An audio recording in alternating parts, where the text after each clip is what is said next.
ഇപ്പോൾ സമസ്ത മുഷാവറ അംഗങ്ങൾ വാർത്താസമ്മേളനം നടത്തുകയാണ്. CIC-ക്കെതിരെയാണ് പ്രതികരണം. ആ വാർത്താ സമ്മേളനത്തിലേക്ക് തത്സമയം. ചെയ്യേണ്ടുന്നൊരു വിഷയമല്ലല്ലോ. ലോകത്ത് ഒരു വിദ്യാഭ്യാസ സംവിധാനത്തിലും ഇല്ലാത്ത ഇങ്ങനത്തെ ഒരു, അല്ലെങ്കിൽ ഇപ്പോൾ ഡിഫൻസ് പഠന അതിൻ്റെ വിദ്യാഭ്യാസത്തിലുണ്ടോയെന്ന് തോന്നുന്നു അല്ലേ. ബാക്കി വേറെ എവിടെയും നമ്മളിത് കണ്ടിട്ടില്ല. അങ്ങനെയുള്ള ഒരു വിഷയത്തിൽ വാശി പിടിക്കുകയും അതിനുവേണ്ടി ഞാൻ ഒരു മുനാവറക്ക് വാദപ്രതിവാദത്തിന് തയ്യാറാണ് എന്ന് തുടങ്ങിയുള്ള ചില പ്രയോഗങ്ങൾ നടത്തുകയും ചെയ്തു. അപ്പോൾ ഇദ്ദേഹവുമായി നേരിട്ടിരുന്ന് ചർച്ചയിൽ ഇനി വലിയൊരു അർത്ഥമില്ല എന്ന് മനസ്സിലാക്കിയ ഉസ്താദുമാർ, നേതാക്കൾ അത് മുഷാവറയിൽ ചർച്ച ചെയ്യുകയും പിന്നീടുള്ള സംസാരങ്ങൾ, പിന്നീടുള്ള ചർച്ചകളൊക്കെ രേഖാമൂലം എഴുത്തിലൂടെ ആക്കുകയും ചെയ്തു.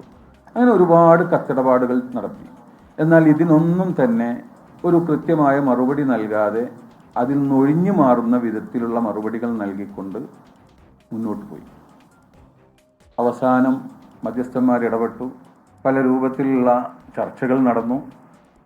ചുരുക്കി പറഞ്ഞാൽ ബഹുമാനപ്പെട്ട സയ്യിദ് സാദിഖ് അലി ശിഹാബ് തങ്ങൾ, ബഹുമാനപ്പെട്ട സയ്യിദ് സാദിഖ് അലി ശിഹാബ് തങ്ങൾ ഒരു മധ്യസ്ഥനാണ് എന്ന് മാത്രമല്ല, അദ്ദേഹം പിന്നീട് CIC-യുടെ പ്രസിഡന്റായി. അത് തുടങ്ങുന്ന സമയത്ത് ഹൈദർ അലി ശിഹാബ് തങ്ങളാണ് പ്രസിഡന്റ്.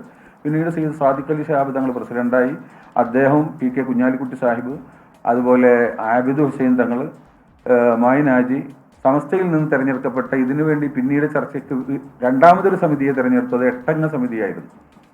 അവർ കൂടെ ഇരുന്ന് പലവട്ടം ചർച്ച ചെയ്ത് ഒരു 9 ഇന പദ്ധതികൾ, ഒരു 9 ഇന കാര്യങ്ങൾ രൂപപ്പെടുത്തി ഒരു ഫോർമുല തയ്യാർ ചെയ്ത് അത് അവരും സമസ്തയും അംഗീകരിക്കണമെന്ന് തീരുമാനിക്കുകയും അതിന് അവരോട് മധ്യസ്ഥന്മാർ ആവശ്യപ്പെടുമെന്നും സമസ്ത ഇത് അംഗീകരിച്ച് മുന്നോട്ട് പോകണമെന്നും സമസ്തയുടെ ഭാഗത്ത് നിന്ന് എതിർപ്പുണ്ടാകാൻ പാടില്ല എന്നും മധ്യസ്ഥന്മാർ ആവശ്യപ്പെടുകയും സമസ്ത അത് അംഗീകരിക്കുകയും ചെയ്തു.